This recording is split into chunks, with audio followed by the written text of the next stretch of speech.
63세 정년퇴직, 아내와 함께하는 제2의 인생. 마지막 출근길이었습니다. 37년을 다닌 회사를 나서는데 가슴이 벅차올랐어요. 동료들이 꽃다발을 건네주고 박수를 쳐줬습니다. 그런데 막상 집에 돌아오니까 이상하게 마음이 텅 빈 것 같았어요. 다음 날 아침 평소처럼 6시에 눈이 떠졌습니다. 그런데 출근할 곳이 없더라고요. 아내는 벌써 일어나서 아침 준비를 하고 있었어요. 식탁에 앉아서 밥을 먹는데 뭔가 어색했습니다. 아내와 이렇게 평일 아침을 함께 보내는 게 언제만이었나 싶었어요. 첫 주가 지나가면서 점점 공허함이 커졌습니다. 회사 동료들은 여전히 바쁘게 일하고 있을 텐데 나만 시간이 멈춘 것 같았어요.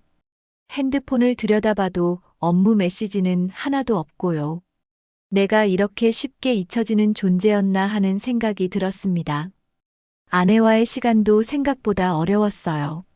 집에서 뭘 해야 할지 몰라서 소파에 앉아 TV만 보게 되더라고요.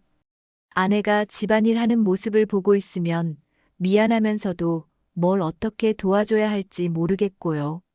30년을 함께 살았는데 왜 이렇게 서먹할까요?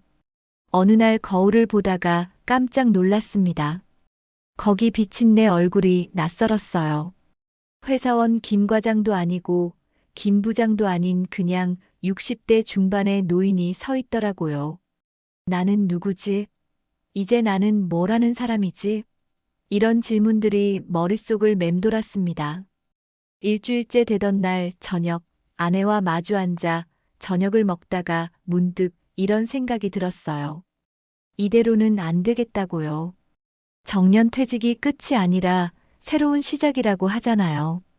그런데 나는 뭘 시작해야 할지도 모르고 있었습니다.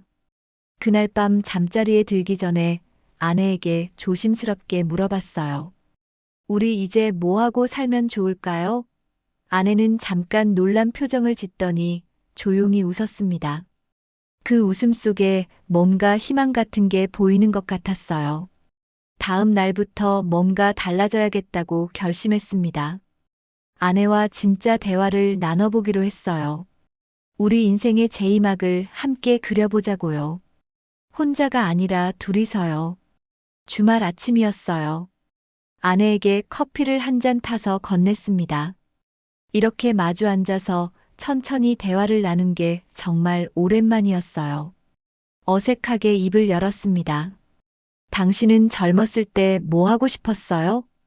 아내가 잠깐 생각하더니 조심스럽게 말했습니다. 사실은 그림 그리는 걸 좋아했다고요. 대학 때 미술 동아리에서 활동했었대요. 결혼하고 애들 키우면서 붓을 놓은 지가 30년이 넘었다고 하더라고요. 아내의 눈빛이 그때 잠깐 반짝였어요. 또 뭐가 있냐고 물었더니 여행 이야기를 꺼냈습니다. 젊었을 때 유럽 배낭여행을 가고 싶었는데 기회가 없었대요. 신혼여행도 제주도로 3박 4일 다녀온 게 전부였으니까요. 프랑스 루브르 박물관에서 실제 그림들을 보는 게 꿈이었다고 했습니다. 내 차례였어요. 나는 젊었을 때 뭘 좋아했나 생각해 봤습니다. 회사 일에 치여서 잊고 살았는데 대학 시절 기타를 쳤었어요. 작은 카페 무대에 서는 게 꿈이었는데 취직하면서 기타를 팔아버렸거든요. 그 이야기를 하다 보니까 가슴 한쪽이 아렸습니다. 그리고 또 하나 산을 좋아했어요. 등산이 아니라 산속에서 며칠 머무는 그런 걸요. 텐트 치고 별 보면서 캠핑하는 게 좋았는데 가족들 데리고 가기엔 여건이 안 됐죠. 회사 다니면서는 주말도 제대로 못 쉬었고요. 아내가 그럼 이제 해보자고 했습니다. 아직 늦지 않았다고요. 60대 초반이면 건강만 챙기면 뭐든 할 수 있는 나이라고 하더라고요. 그 말을 들으니까 갑자기 가슴이 두근거렸어요. 우리는 그날 오후 내내 앉아서 종이에 적어봤습니다. 버킷리스트라고 하잖아요. 죽기 전에 꼭 하고 싶은 것들이요. 아내는 그림 다시 시작하기, 유럽 배낭여행 가기, 손주들 위해 동화책 만들기를 적었어요. 나는 기타 다시 배우기, 산속 캠핑 가기, 작은 카페에서 공연하기를 적었습니다. 그리고 둘이 함께 하고 싶은 것도 적었어요. 제주도 한 달 살기, 자전거로 전국 일주, 봉사활동 함께 하기 같은 것들이요. 리스트를 완성하고 나니까 뭔가 살아있다는 느낌이 들었습니다. 정년퇴직이 끝이 아니라 진짜 시작이라는 게 뭔지 알 것 같았어요. 아내와 눈을 마주쳤는데 아내도 같은 생각인 것 같았습니다. 저녁을 먹으면서 아내가 말했어요. 이제 우리 인생을 우리 마음대로 살아보자고요. 회사도 없고 애들도 다 컸으니까 이제 우리 둘만의 시간이라고요. 그 말을 듣는데 가슴이 뜨거워졌습니다. 그날 밤 잠자리에 들면서 생각했어요. 버킷리스트를 만드는 건 쉬운데 실행하는 건 또 다른 문제겠죠. 돈도 필요하고 건강도 챙겨야 하고 준비할 게 많을 겁니다. 하지만 이제 시작이라도 했으니 희망이 생겼어요. 버킷리스트를 벽에 붙여놓고 며칠을 바라봤어요. 설레기도 하고 걱정도 됐습니다.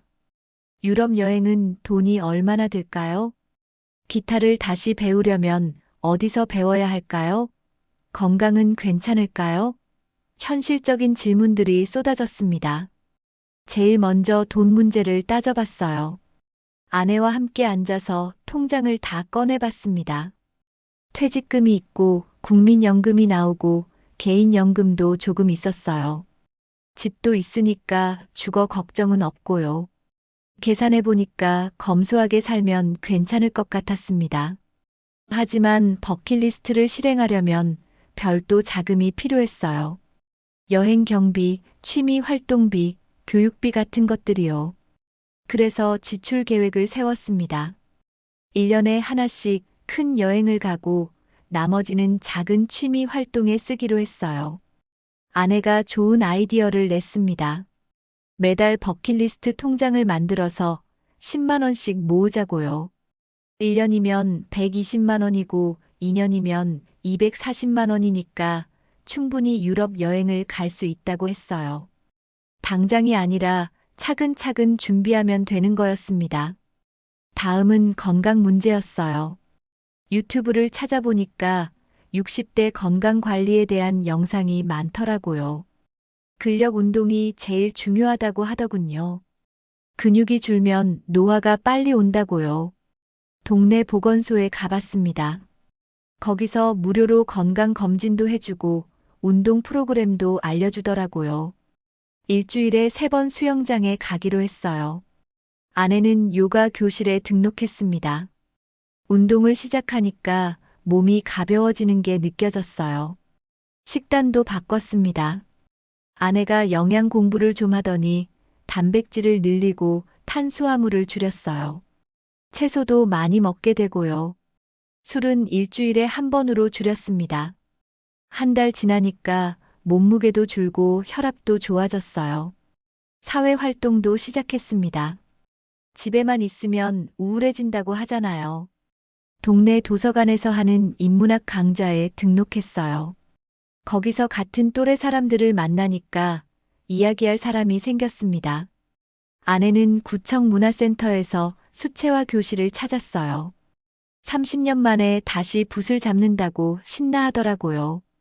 첫 수업 가는 날 아침에 설레는 표정이 딱 대학생 같았습니다. 기타도 다시 시작했어요. 중고 거래 사이트에서 저렴한 통기타를 하나 샀습니다. 유튜브로 독학할까 했는데 아내가 제대로 배우라고 해서 동네 음악 학원에 등록했어요. 선생님이 젊은 분인데 친절하게 잘 가르쳐 줬습니다. 한 달 정도 이렇게 살다 보니까 달라진 게 느껴졌어요. 아침에 일어나면 할 일이 있다는 게 좋았습니다. 운동 가고 수업 듣고 연습하고 그러면 하루가 금방 갔어요. 정년 직후에 느꼈던 공허함은 사라졌습니다. 재무도 건강도 사회 활동도 자리를 잡아가니까 자신감이 생겼어요. 버킷리스트가 이제 꿈이 아니라 계획처럼 느껴졌습니다. 아내와 저녁마다 이야기했어요. 언제쯤 첫 번째 버킷리스트를 실행할 수 있을까요? 계산해 보니까 6개월 후면 제주도 한 달 살기를 갈 수 있을 것 같았어요. 비수기 민박을 예약하면 생각보다 저렴하더라고요. 거기서 한 달 동안 그림도 그리고 기타도 치고 바다도 보면서 지내는 거예요. 준비 과정 자체가 즐거웠습니다. 아내와 함께 계획을 세우고 하나씩 준비해가는 시간이 행복했어요. 우리 둘만의 새로운 인생이 시작되고 있다는 게 실감났습니다. 드디어 그날이 왔습니다. 제주도 한 달 살기 첫날이에요. 공항에 도착해서 렌터카를 빌렸어요. 아내가 조수석에 앉아서 지도를 보면서 길을 안내했습니다. 신혼여행 때 생각이 나더라고요. 민박집은 바다가 보이는 조용한 마을에 있었어요. 방 2개의 주방이 딸린 작은 집이었는데 우리 둘이 지내기엔 딱 좋았습니다. 짐을 풀고 베란다에 나가니까 파란 바다가 펼쳐졌어요. 아내가 내 손을 잡더라고요. 첫 주는 적응하는 시간이었어요. 아침에 일어나서 같이 산책하고 시장에 가서 장을 봤습니다. 점심은 간단하게 먹고 오후엔 각자 하고 싶은 걸 했어요. 아내는 베란다에서 그림을 그리고 나는 방에서 기타를 쳤습니다. 저녁 준비를 같이 했어요. 아내가 손질하면 내가 설거지하고 아내가 볶으면 내가 상을 차렸습니다. 서울집에서는 한 번도 안 해봤던 일들이에요. 근데 여기서는 자연스럽게 같이 하게 되더라고요. 둘째 주에 올레길을 걸었습니다. 배낭에 김밥이랑 물을 챙겨서 아침 일찍 출발했어요. 길을 걷다가 예쁜 풍경이 나오면 멈춰서서 구경했습니다. 아내가 스케치북을 꺼내서 그림을 그리는 동안 나는 옆에 앉아서 기타를 튕겼어요. 어떤 날은 카페에 가서 하루 종일 있었습니다. 아내는 그림을 그리고 나는 책을 읽었어요. 말을 많이 하지 않아도 편안했습니다. 가끔 눈을 마주치면 웃음이 나왔어요. 이게 바로 우리가 원했던 삶이구나 싶었습니다. 셋째 주에 작은 사건이 있었어요. 민박집 주인 할머니가 마을 잔치에 초대해줬습니다. 동네 사람들이 모여서 음식 먹고 노래하는 자리였어요. 할머니가 나보고 기타 좀 쳐달라고 하시더라고요. 떨렸습니다. 사람들 앞에서 기타 치는 게 몇십 년 만인지 몰라요. 아내가 격려하는 눈빛으로 쳐다봤습니다. 용기를 내서 기타를 들었어요. 옛날 노래 몇 곡을 쳤는데 사람들이 박수를 쳐줬습니다. 그날 밤 민박집으로 돌아와서 아내가 말했어요.